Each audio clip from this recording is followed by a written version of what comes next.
اعوذ باللہ من الشیطان الرجیم بسم اللہ الرحمن الرحیم قالوا اضغاث احلام وما نحن بتأویل الاحلام بعالمین صدق اللہ العظیم رب اشرح لی صدری ویسر لی امری واحلل عقدۃ من لسانی یفقہوا قولی رب یسر ولا تعسر وتمم بالخیر آمین یا رب العالمین۔ سورہ یوسف کی آیت نمبر 44 میں نے آپ کے سامنے تلاوت کی ہے، اور انشاءاللہ تعالیٰ آج کے سبق میں ہم اس آیت کو گرامیٹیکلی اینالائز کریں گے۔ آیت آپ سکرین پہ لکھی دیکھ رہے ہیں، تو سب سے پہلے ہم اس آیت کے 2 حصے کرتے ہیں، اور پہلا حصہ جو ہے وہ وقف کی علامت تک ہوگا، اور وہ ہے قالوا اضغاث احلام، جبکہ دوسرا حصہ جو ہے وہ آیت کے اختتام تک ہوگا وما نحن بتأویل الاحلام بعالمین۔ تو پہلا حصہ جو ہے اس کے الفاظ پہ بات کر لیتے ہیں۔ اس میں پہلا لفظ ہے قالو، فعل ماضی ہے، جمع مذکر غائب کا صیغہ ہے، قاف اور لام مادہ باب نصر ینصرو سے۔ اضغاث جو ہے یہ جمع کا لفظ ہے، اور اس کا واحد جو ہے وہ لطف الرحمن خان صاحب نے ریخت جو ہے وہ بتایا ہے، جیسا کہ آپ سکرین پہ لکھا ہوا دیکھ رہے ہیں۔ اس کے بارے میں یہ بھی بتایا ہے کہ ضاد، غین اور ثا اس کے روٹ لیٹرز ہیں، اور اگر یہ ورب کے طور پہ استعمال ہو تو با فا سے استعمال ہوگا، اور ماضی مضارع کا جو پہلا صیغہ بنے گا وہ ہوگا ضغث یضغثو ضغثن۔ اس کے ایک معنی ہے بات کو خلط ملط کرنا، اور دوسرے معنی ہے سوکھی اور ہری گھاس کو ملانا۔ اور پھر نیچے لکھا ہوا ہے کہ ضغث جو ہے جس کی جمع اضغاث آتی ہے، اس کے ایک معنی ہے پراگندہ خیالات، اور دوسرے معنی ہے سوکھی اور ہری گھاس کا مٹھا، اور آیت کا ریفرنس خان صاحب نے یہی دیا ہے۔ اس کے بعد احلام کا لفظ جو ہے وہ خان صاحب نے بتایا ہے کہ یہ حلم کی جمع ہے، اور حلم کے معنی جو ہیں وہ خواب کے ہوتے ہیں، اور آیت کا ریفرنس بھی انہوں نے یہی دیا ہے۔ روٹ لیٹرز کے ہا، لام اور میم ہیں۔ تو الفاظ پر بات ہو چکی ہے ہماری، چلتے ہیں دوسرے حصے کی طرف، اور دوسرے حصے میں پہلا لفظ ہے واو، جو کہ حرف ہے، اور واو کو ہم یہاں پر ترکیب میں دیکھیں گے کیا بنائیں گے۔ ماں حرف ہے، اس لیے آپ کو ریڈ کلر میں نظر آ رہا ہے، اور یہ ماں جو ہے یہ ماں نافیہ ہے، اور یہ ماں مشابہ بلیسا ہے، اور یہ ماں جو ہے حجازیہ کہلاتا ہے۔ نحنو ضمیر مرفوع منفصل ہے، جمع متکلم کی ضمیر ہے، با حرف جر ہے، تعویل جو ہے اسم ہے، الاحلام پھر حلم کی جمع ہے، اور با پھر حرف جر ہے، اور عالمین جو ہے یہ عالم کی جمع ہے، اور عالم جو ہے یہ اسم الفاعل کا صیغہ ہے۔ ثلاثی مجرد عین لام میم مادے سے علم یعلم علماً جاننا، اور اس سے پھر جاننے والا جو ہے وہ عالم بن جائے گا۔ تو الحمدللہ جی الفاظ پہ بات ہو گئی ہے ہماری۔ اب ہم چلتے ہیں اس آیت کے حوالے سے جو ورکنگ ڈاکٹر عبدالرحیم صاحب نے ہمیں دی ہے اس کو دیکھ لیتے ہیں، اور اس ورکنگ کے لیے میں مفتی سعید صاحب سے درخواست کروں گا کہ وہ اس ورکنگ کو جو کہ شرح المفردات اور ایضاحات النحویہ کی شکل میں ہے آپ کے سامنے پیش کریں۔ جناب مفتی سعید صاحب۔ بسم اللہ الرحمن الرحیم۔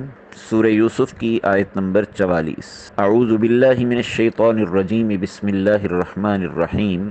قالوا اضغاث احلام وما نحن بتأویل الاحلام بعالمین، صدق اللہ العظیم۔ آیت سے متعلق شرح المفردات اور ایضاحات نحویہ پیش خدمت ہیں۔ مفردات کی شرح کے ضمن میں عبارت ہے: ضغث الشیء ضغثا من باب فتح جمعه ومنه الضغث وهو قبضة حشيش مختلط رطبها بيابسها، وفي التنزيل وخذ بيدك ضغثا فاضرب به ولا تحنث إنا وجدناه صابرا نعم العبد إنه أواب، جمع اضغاث واضغاث احلام رؤيا اختلط بعضها ببعض۔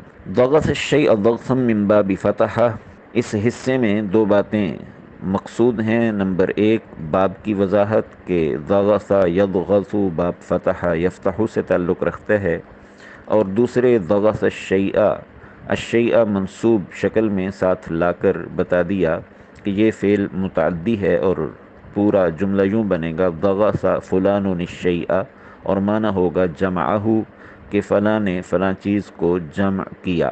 اس سے اس میں صفت مشبہہ بنے گا الضغث، اور اس کا معنی ہے قبضۃ حشیش مختلط رطبها بیابسها، کہ گھاس پھونس کی ایک مٹھی کہ جس میں اس گھاس کے تر اجزاء ملے ہوئے ہیں اس کے خشک اجزاء کے ساتھ، تو گویا تر اور خشک حشیش، گھاس پھونس اور تنکے وغیرہ، ان کی مٹھی کو ضغث کہا جائے گا۔ چنانچہ اسی معنی میں قرآن حکیم کی اس آیت میں جس میں حضرت ایوب علیہ السلام کو اپنی قسم پوری کرنے کی ترکیب بتائی گئی، تو اس سلسلے میں ارشاد باری تعالی ہے وَخُذْ بِيَدِكَ ضِغْثًا، کہ آپ اپنے ہاتھ میں تنکوں کی ایک گویا گٹھڑی یا ایک تنکوں کا مجموعہ لیں، مٹھی لیں، فَضْرِب بِهِ، اور اس کو مار دیں، یعنی اپنی زوجہ محترمہ کو وہ تنکے مار دیں مٹھی بھر۔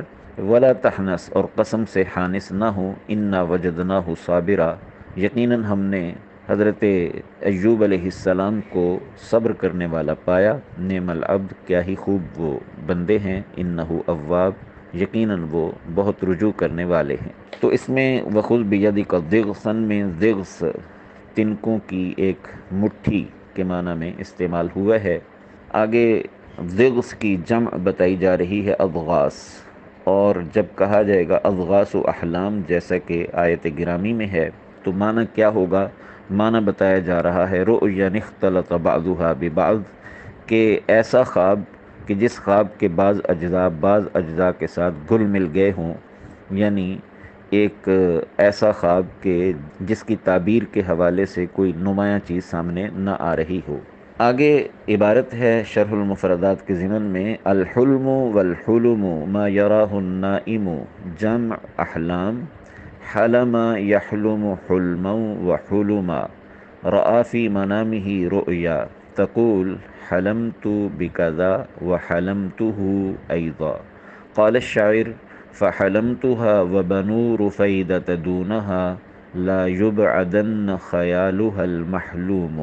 آیت میں آنے والے کلمہ احلام کی وضاحت کرتے ہوئے کہا جا رہا ہے کہ الحلم والحلم، یعنی لام کے سکون اور لام کے ضمہ کے ساتھ دونوں طرح ٹھیک ہے، اور اس کا معنی ہوگا ما یراہ النائم، کہ جو سونے والا شخص دیکھے وہی گویا حلم اور حلم ہے۔ اس کی جمع ہے احلام، اور اس کا باب کیا ہوگا؟ چنانچہ بتایا جا رہا ہے حلم یحلم حلما وحلما، یعنی باب نصر ینصر، اور دو مصدر ہیں حلم اور حلم، اور معنی ہے رأى فی منامہ رؤیا۔ حلم فلان کا معنی کیا ہوگا کہ رأى فلان فی منامہ رؤیا، کہ فلاں نے اپنی نیند میں ایک خواب دیکھا۔ چنانچہ آگے تادیہ کے اعتبار سے دو احتمال اس کے بتائے جا رہے ہیں کہ تقول حلمت بکذا وحلمتہ، کہ یہ فعل با کے ذریعے بھی متعدی ہو سکتا ہے اور با کے بغیر بھی۔ چنانچہ حلمتہ یا حلمت کذا، یعنی با کے بغیر متعدی ہونے کے ضمن میں ایک استشہاد کیا جا رہا ہے شاعر کے شعر سے، فحلمتها وبنو رفیدة دونها لا يبعدن خیالها المحلوم، کہ میں نے اس خاتون کو خواب میں دیکھا جبکہ بنو رفیدہ اس کے آگے تھے، یا دون کا معنی پیچھے بھی ہو سکتا ہے، تو لا یبعدن خیالها المحلوم، اللہ کرے کہ اس خاتون کا یہ خواب میں دکھایا جانے والا خیال کبھی دور نہ کیا جائے۔ تو اس میں حلمتو کو ہا کی طرف متعدی کیا گیا ہے بغیر حرف جر کے۔ تیسری عبارت ہے شرح المفردات کے ضمن میں وما نحن بتأویل الاحلام بعالمین کے کلمہ عالمین کے ضمن میں کہ علم الشیء عرفہ وقد یضمن معنی شعر فیتعدى حینئذ بالباء یقال فلان عالم بکذا وفلان عالم الناس بهذا الامر۔ چنانچہ اس عبارت میں ایک تو علیمہ کا معنی بتایا جا رہا ہے عرفہ، علم الشیء فلاں نے فلاں چیز کو جانا، مطلب یہ کہ عرفہ اس کو پہچانا، وقد یضمن معنی شعرا کبھی علیما، یہ شعرا کے معنی کو متضمن ہوتا ہے اور شعرا کے معنی کو اس کے ضمن میں لایا جاتا ہے۔ چنانچہ اس صورت میں یہ با کے ساتھ متعدی ہوگا اور جملہ یوں ہوگا فلان عالم بکذا، کہ فلاں فلاں بات کا عالم ہے، یعنی فلاں بات کا شعور رکھتا ہے اور اس کو جانتا ہے۔ اسی طرح فلان عالم الناس بہذا الامر، کہ فلاں شخص تمام لوگوں میں فلاں بات کا شعور رکھنے میں سب سے بڑھ کر ہے۔ تو یہ ہیں مفردات، اور نحوی وضاحات کے ایضاحات کے ضمن میں عبارت ہے قالوا اضغاث احلام۔ ہنا اضغاث خبر لمبتدأ محذوف والتقدیر هذه اضغاث احلام، والجملة هذه اضغاث احلام فی محل نصب مفعول قالوا۔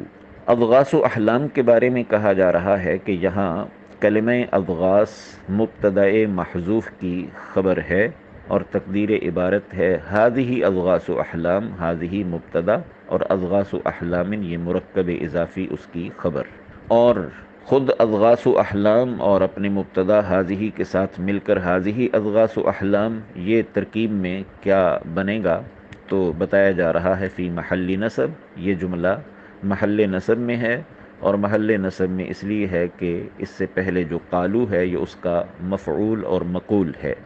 چنانچہ قالو اضغاث احلام تقدیر عبارت کے ساتھ ہوگا قالو هذه اضغاث احلام، کہ ان درباریوں نے کہا کہ یہ گویا خواب میں سے رطب و یابس کا مجموعہ کچھ خیالات ہیں۔ الحمدللہ مفتی سعید صاحب کی زبانی آپ نے ایضاحات النحویہ اور شرح المفردات جو کہ ڈاکٹر عبدالرحیم صاحب نے ہمیں اپنی کتاب میں بیان کی ہیں وہ تفصیل سے ذکر کر دی ہیں۔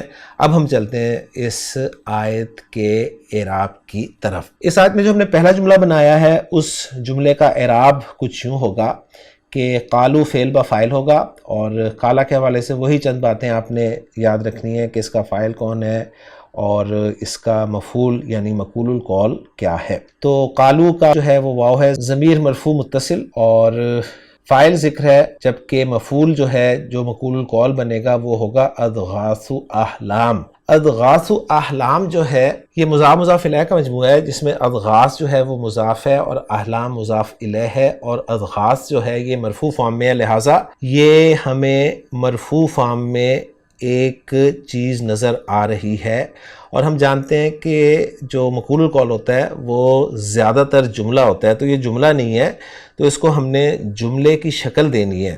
تو جملے کی شکل دینے کے لیے محمود صافی صاحب نے یہاں پر حاضی یا تلکا کو محذوف مانا ہے، اور انہوں نے کہا ہے کہ حاضی یا تلکا جو ہے یہ مبتدا محذوف ہو جائے گا، جس کی خبر جو ہے پھر اضغاث احلام کی صورت میں آئے گی۔ یوں گویا یہ جملہ اسمیہ بن جائے گا، اور پھر جملہ اسمیہ جو ہے یہ محلاً منصوب مقول القول مفعول بھی بن جائے گا قالو فعل کے لیے، اور پھر قالو فعل اپنے فاعل اور اپنے مفعول بھی سے مل کر جملہ فعلیہ ہو جائے گا۔ تو الحمدللہ پہلا حصہ جو ہے ہم نے اس کا اعراب دیکھ لیا ہے۔ آگے چلتے ہیں۔ واو کو عاطفہ قرار دیا گیا ہے، ما نافیہ ہے، اور جیسا کہ میں نے کہا کہ یہ مشابہ بھی لیسا ہے، لہٰذا جب بھی ما یا لا مشابہ بھی لیسا ہیں ان کا ایک اسم اور ایک خبر ہوتی ہے، وہ ہم نے ڈھونڈنی ہے۔ یہ بات یاد رکھتے ہوئے کہ ما اور لا جو کہ مشابہ بھی لیسا ہوتے ہیں ان کی خبر منصوب ہوتی ہے۔ ہاں، ما کی خبر پر با حرف جر کا استعمال ہو سکتا ہے، اور وہ با حرف جر جو ہے وہ زائدہ ہوتا ہے۔ یہ چند باتیں ذہن میں رکھتے ہوئے اب ہم ما کا اسم اور خبر جو ہے وہ جاننے کی کوشش کریں گے۔ ما کا اسم مرفوع ہوتا ہے، جیسا کہ میں نے کہا، تو نحنو جو ہے یہ ما کا اسم ہے، اس لیے ضمیر مرفوع منفصل ہے، یہ ما کا اسم بن جائے گی، اور ما کی خبر جو ہے جس پر با حرف جر زائد نظر آ رہا ہے وہ بعالمین ہو سکتی ہے۔ اگرچہ ہمیں بتعویل الاحلام بھی جو ہے یہ با کے ساتھ نظر آ رہا ہے، لیکن یہ خبر بنانا جو ہے ظاہر بات ہے مفہوم نہیں بنے گا، لہٰذا ہم با حرف جر زائد قرار دیں گے، اور جو زائد حروف ہوتے ہیں نا ان کو بس زائد کہہ کر گزر جایا جاتا ہے، ان کو ترکیب میں لایا نہیں جاتا۔ تو میں بھی عالمین کے بارے میں بات کر رہا ہوں، یہ ذہن میں رکھیے گا۔ تو با حرف جر زائد ہے اور عالمینہ جو ہے یہ لفظاً مجرور ہے لیکن محلاً منصوب قرار دیا جائے گا ما کی خبر کے طور پر، اور بیچ میں اب جو بتعویل الاحلام ہے یہ با حرف جر تعویل مجرور ساتھ مضاف اور الاحلام مضاف الیہ، گویا مضاف الیہ مل کر مجرور ہو جائے گا با حرف جر کے لیے، اور با حرف جر اپنے مجرور کے ساتھ مل کر یہ متعلق ہو جائے گا عالمینہ کے۔ یوں ما اپنے اسم اور خبر سے مل کر جملہ اسمیہ بن جائے گا۔ تو گویا دونوں جملوں کو ہم نے الحمدللہ اس آیت میں استعمال ہونے والے جو تھے انالائز کر لیا۔ اب ہم دیکھتے ہیں محمود صافی صاحب کی ورکنگ کہ انہوں نے ان جملوں کے بارے میں ہمیں کوئی مزید چیز بتائی ہے یا نہیں۔ تو محمود صافی صاحب بتا رہے ہیں کہ یہ جو پہلا جملہ ہے قالو، یہ لا محل لہا استنافیہ ہے، اور جملہ ہی اضغاث جو ہے یہ فی محل نصب مقول القول ہے، اور جملہ ما نحنو بعالمین والا جو ہے یہ فی محل نصب معطوفہ علی جملہ مقول القول۔ تو بالکل اس طرح ہی ہم نے بھی اپنی ورکنگ کی ہے۔ تو اس کے ساتھ ہماری آیت کی ورکنگ مکمل ہو جاتی ہے۔ اب رہ گیا اس آیت کا ترجمہ، تو اب ہم اس آیت کا ترجمہ جو ہے وہ دیکھتے ہیں۔ عبدالسلام صاحب نے ترجمہ اس آیت کا کچھ یوں کیا ہے، قالو انہوں نے کہا اضغاث احلام، یہ خوابوں کی پریشان باتیں ہیں۔ تو یہ لفظ جو ہے یہ بتا رہا ہے کہ یہاں پر مبتدا جو ہے وہ محذوف ہے، اور آگے جو ہے الفاظ وما نحن بتأویل الاحلام بعالمین، اس کا ترجمہ انہوں نے کیا اور ہم ایسے خوابوں کی تعبیر بالکل جاننے والے نہیں ہیں۔ تو یہ بالکل جاننے والے ترجمہ جو کیا ہے نا یہ وہ با حرف جر زائدہ کی وجہ سے ترجمہ کیا گیا ہے۔ تو الحمدللہ جی آیت نمبر 44 ہماری سورہ یوسف کی مکمل ہو جاتی ہے۔ انشاءاللہ تعالیٰ اگلے لیکچر میں اگلی آیت کے ساتھ آپ سے ملاقات ہوگی۔ سبحانک اللہم و بحمدک، اشہد ان لا الہ الا انت، استغفرک و اتوب الیک۔